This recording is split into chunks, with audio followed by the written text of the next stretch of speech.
Powhatan are relying on. Shoot them independently, and then we'll shoot them against each other, at least in case of load and fire, that is. We'll hit some pros and cons. We will open it up to questions. We will not get terribly deep into all the accessory stuff. So we won't get all into swords and tomahawks and armor and guerrilla warfare and all the things that go with these. We're going to be here until next week. But if you have questions about all the finer points and the things between the two, certainly hang around and ask those at the end. It makes it a little more interesting for us, and we will certainly do the best to answer your questions. But since the Powhatan are here for a good couple thousand years ahead of English, we'll start with this nice thing. How many of y'all have ever shot a bow before? Any type of bow at all? Fairly decent number. So what are some differences between this bow and a bow you might have shot? Size. This is a longbow. It gets its name and its power from its length. It's got almost 6 feet of hickory that wants to be straight. And it could be locust or mulberry or other hardwood. You're restraining it and drawing it, and that's what generates the power as well as the name. What else is different about this bow? There's not a lot of hold. The most you're going to see is maybe just a split second that you're kind of locking in your shot. And I like to tease for people who shoot modern compound bows, there are no training wheels, top or bottom. You have to shoot this bow all by yourself. But you'd also notice it's missing some other things we rely on a lot in modern archery. No sight, no shelf. You shoot right off of the knuckle. Commonly there's not a knock on the string. It's just wherever your fingers pinch it down on there. Despite how simple this bow is, one piece of wood, the bark used to be out here, the line is made out of tendon, leather, or gut. Despite its simplicity, one of the colonists says, I imagine the world having no better marksmen. He says they shoot the birds from the air, the beasts as they run, and fish as they swim. He says with such a strength, I saw them shoot one of our unarmored men clean through, nailing his arms down to his side. And he says, a boy of theirs no more than 12, I saw him kill a bird with his arrow in my sight. I know plenty of men in their 30s who fail to do that with shotguns on a regular basis. Start the boys at about 5. At 16 or so, they're adult men expected to hunt, fish, and go to war. Everything else is secondary. So from 5 to as much as 55, they will have this bow in their hands, on their person, or in their reach. And they say most of the men level or at their mark at 40 yards. I mean, for me, about those white bumps, they're going to be able to hit pretty reliably just about what they want. At 120 yards, they say they hit their best random shots. What do you know is 100 yards long? Football field, but the end zone is 120. If you're a colonist marching in formation at 120 yards, the Powhatan archer lets an arrow go. All of a sudden, your buddy has it sticking out of him. Was he aiming specifically for him? No. At 120 yards, he can put the arrow in your area. If you're the one who catches it, it's probably because you have terrible luck. But at 40 yards and less, they can put the arrow right where they want. We imagine they can hit a man target maybe 50, 60, or 70 yards out, but that gets them the specific bow, specific warrior, and after 40 yards, your placement is going to start to be all over. You're not going to be able to control that much. To go with this, though, you're going to need a whole set of arrows. Otherwise, you have a bent stick with a string on it. So you've got sharpened and blunted hardwoods for squirrels and rabbits and that kind of stuff. You move into stingray spines and bone for fish and birds and sometimes for war. And then for big game, you'll see these nice stone points. Deer, bear, elk, mountain lions, people you don't like, stuff like that. How many of these do you think it would take to bring down something like a bear? State record in Virginia is over 700 pounds. Oh, wow. 3, depends on where it's placed. If most of the men can hit what they want at 40 yards and less, how close do I get? 40 yards and less, I put that arrow right here or right here. It's moving maybe 150 feet a second, which is nothing compared to that musket ball we'll talk about in a minute, but it's spinning like a rifle bullet. The inner teeth on these types of stone oftentimes sharper than steel, so it hits here, it twists about halfway in and stops. Modern bow hunters with this type of equipment have shown you can certainly bring down a bear with one of these, but let's say you're not a bear, instead of colonist, marching through the woods, all of a sudden, you have one of these right here. What's your first reaction probably? If I pull this back and it comes back just like this, is that good? No. There's some extra stuff you should have left in there. But let's say, since many of them are made like so, I pull the arrow, it comes back nice and clean. Is that good?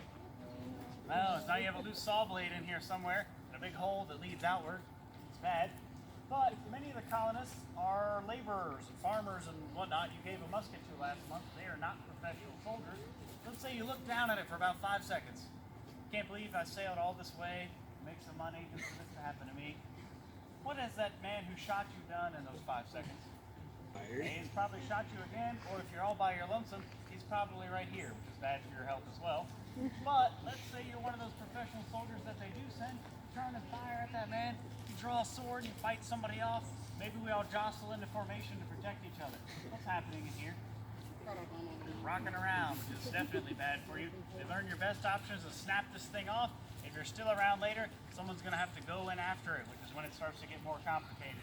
So they will learn that one of these, even in the leg, can drop you in short order, but it is a fair bit like modern firearms. They mention extreme cases, like one man, they say, shot 17 times, who lived for several days. If they miss important things, you might be around. A stray one can drop you in a few seconds. It all depends on where the arrow hits you. But the very basics of the bow, they can shoot it about every 5 seconds, they say. It's nice and light. They move around tree to tree. So they lean out, shoot, and then protect and conceal themselves. Is there a big loud bang when I shoot this weapon? Is there a big cloud of smoke that says where I am? Do I worry about blowing up at any point? Is the rain a big concern for me? It's important to remember, though, that musket that Sammy's holding there, if he opens the pan and a big raindrop falls into the black powder, is his weapon now useless? No, it's a trick question. He just thumbs the pan out, puts a little more powder in there. It'll slow him down at best. But what about strong wind in the case of these two weapons? Much more of a concern for the bow than it is for the musket. The speed of the musket ball does not care about the wind much. The last thing, what can I do to make the arrows a little more deadly? Poison? Poison them. Get a passed down poison from the Rappahannock people as you take a deer's liver. What does the liver do? It filters out the blood. It's got toxins and things in there. I pulverize it into a mash. I put it inside the deer's stomach. I let it rot for about 3 days. Go out into the woods and I find a nice rattlesnake. I convince him to strike the bag several times. They say this mixture is certain for the killing of a man.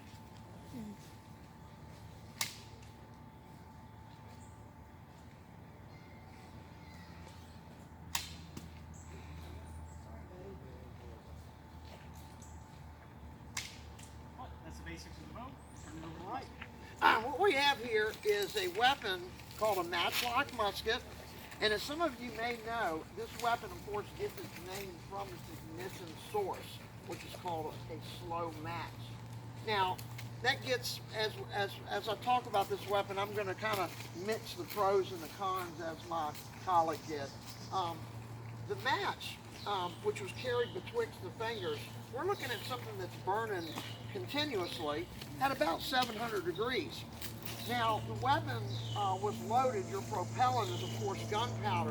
And typically, these settlers are wearing this gunpowder in individual bottles that were worn about the chest or over the armor. Every musketeer that's on guard duty or is going out in engagement against the Powhatan is wearing plate armor. He may be wearing quilted canvas armor. He may be wearing something as cost-effective as chainmail.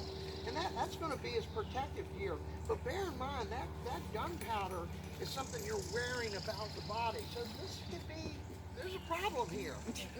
We've got a good amount of gunpowder, and so these men had to be properly trained. And as my colleague was mentioning earlier, many of these settlers that would bear these weapons in Virginia have very little, if any, military experience. It's those gentlemen adventurers that we read about, men like George Percy, men like Edward Maria Wingfield. These guys were professional soldiers back in Europe.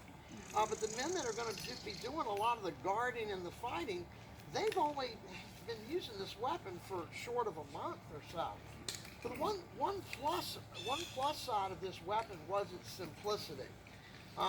It was made up of 4 moving parts, and it was relatively, you could train a man to use a weapon like this in just a short amount of time. After about a month of, one thing we know the settlers did regularly was they practiced hitting marks, shooting targets.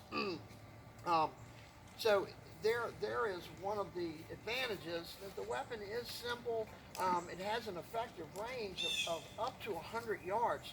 And what really made this weapon effective was not the single musketeer against the single Powhatan warrior. They're massing their fire. So that meant they had to mass their men together in order to mass fire. And when you're firing, say, 10 to 20 muskets in a heavily forested area, that's a lot of firepower that's going down range. Not only are they using single round ball, but I think one of the most effective projectiles to fire in this musket is buckshot. That's what really, again, gave the weapon somewhat of an advantage as far as spread and being able to hit your target at distance. Not even having to aim exactly precisely. Essentially what you've got here is a shotgun. But again, remember, the Powhatan know the terrain. And I myself, my job is that of a baker.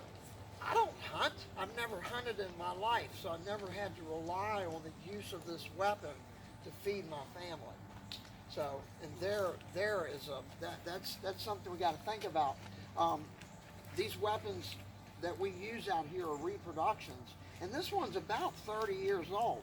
The upkeep of the weapon is relatively simple as long as you flood it with good hot scalding water after a day of firing the weapon. It's ready to go the next day, but it has to be kept clean and maintained. I'm going to take you folks through the steps of loading and firing, which the Achilles heel of this weapon was that it took about 20 seconds to load. And one thing I'd like to mention, you know, coming out here and doing these musket demonstrations, you know, I can load the weapon pretty quickly, but I've never had to do this with my colleague shooting arrows at me while I'm doing it. You know, that could tend to kind of throw you off a little bit. What do you think, folks? Just the fear of the battlefield.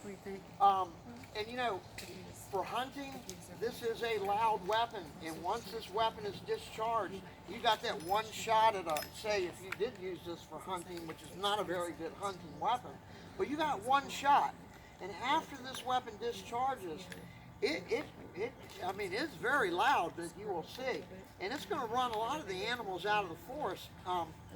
But again, that when you're fighting against an enemy, a man, and he hears the report of the weapon, it has somewhat of a psychological effect on its enemy. The smoke, the fire, and the sound of the weapon could be intimidating, especially when there's like 20 of them going off at one time. I'm going to go through the steps of firing this weapon. As soon as I get done firing, I'm going to immediately go into loading a second shot, and that's my cue from my colleague. He's going to fire off as many rapid succession of arrows. Count how many arrows he fires in the time it takes me to load one shot, to give you an idea. So I'm going to fire this weapon once. As soon as I discharge the weapon, I'm going to go into loading it. He's going to start sending arrows down range. We ready? Yeah. All right.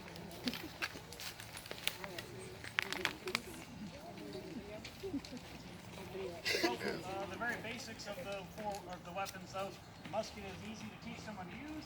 They should be able to hit a man-sized target within a week or two of training at 100 yards. That musket ball is meant largely in Europe for bringing down horses and men in armor. It hits with tremendous force and speed, and like he said, it is essentially a giant shotgun, so it can be used to spread shot in a shorter range. The bow's advantages are largely its fewer technical issues, its speed and maneuverability, but your range bringing down a man is much more like 40 or 50 yards. And so like you said, we're going to sort of show you how they work as far as load and fire of the two weapons. Present your piece. Give. Fire.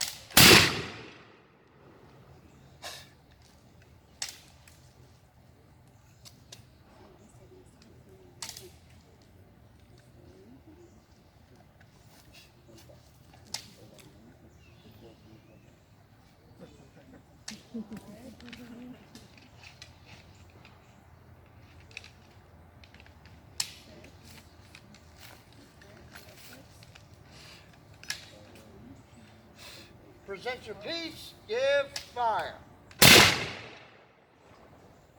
So that that is the basics of our little load and shoot portion. We'd like to ask a few questions to kind of close this up. By show of hands, how many of you would choose the musket as your weapon of choice? Okay, we have more questions.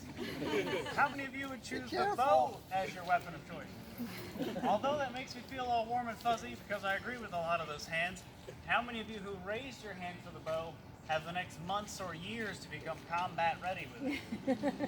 The English come to prefer their muskets because of the fact that you can turn a baker into a decent group soldier in a couple of weeks. It does not require months or years to develop a real soldier, but at the same time, like we said, that's relying on a lot of people together. That's not generating a warrior or a soldier with 20 years of training, but all the same, there's back and forth about this at this time. There are Powhatan men who the English say could shoot a bird out of the air as young as 12. And some of them will trade and barter, steal the thing to get a nice English musket because of its range and power and its effectiveness. And although the colonists are not terribly interested in these, since their grandparents essentially gave up their own version back in England for the musket, at the start of the Second Anglo-Powhatan War, mostly up and down that river out there, Powhatan killed almost 400 English colonists in one morning. As a third of your population gone by lunchtime. They board up in forts and positions, they wait on reinforcements and all. What is one thing you think the king and company might have sent them to fight back with? A bunch of English longbows and arrows to go with their muskets and armor. If you're a carpenter who shot a bow a couple of times for fun in the backyard, do you want to match your skill against a Powhatan warrior who's been carrying one for the last 20 years?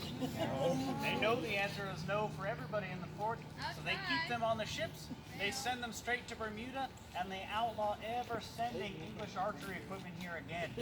The idea being that you don't want Powhatan warriors who've been accruing muskets for the last decade to get armor-piercing arrows to go with those muskets. Then your ability to fight them in the field is going to start to go down quickly. But despite all this back and forth, firearms will continue to adapt and advance, more rifling and faster loading, and they will start to push this out as the preferred weapon of war. Do you think these will still be on the battlefield in North America by the end of the 1600s? Yes, they will. What do you think about the end of the 1700s? Yes. What about the end of the 1800s?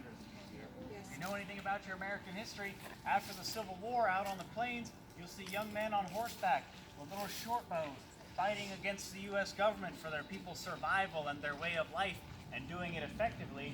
The important thing to remember is after he shoots that cavalryman out of the saddle, what is he doing? He's picking up that rifle, he's sliding that bow into a case, and he's going back to fighting until he needs this again. The bow will stay around and it will stay effective. Firearms will continue to advance and push it out little by little. Last two quick questions though. What's the most important weapon?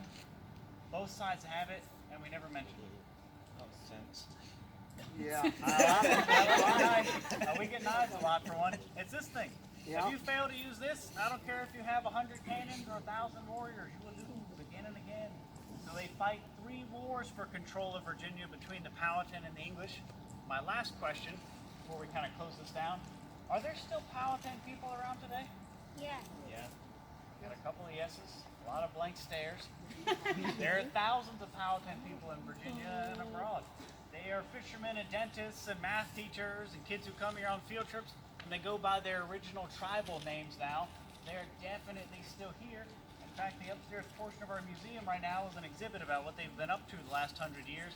They put that together themselves. Their ability to use this to get rid of invaders at an alarming rate, and their willingness to adopt that to do the same is a big part of why they are still around today, as they definitely are. But that is the very basics of our little comparative demo.